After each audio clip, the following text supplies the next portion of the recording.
I think as a part of this investment decision, it would be to do a real proper and deep due diligence at the beginning, know exactly what you're going to get into, and then have reasonable expectations on the timeline and therefore the IRRs of that investment. I think too many investors have unreasonable expectation on the actual time that it will take to extract value, and that affects their overall returns in the long term.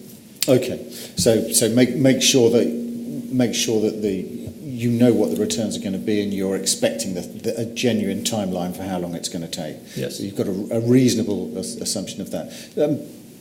David, what about your view? I tend to agree with that. I mean, the more information you can get about the underlying asset, the better. And that's, I suppose, one of the problems about some of the large deals, that you can't get down necessarily to that level of granular knowledge. I mean, I think you need to understand the mechanics of how the asset is held. So is there going to be something there that's going to impede the implementation of your business plan? Will it require some third party's consent? What assumptions do you make there? And obviously, like any investment, you need to try and look forward and think, well, what will the market be like when I exit? And frankly, no one knows what.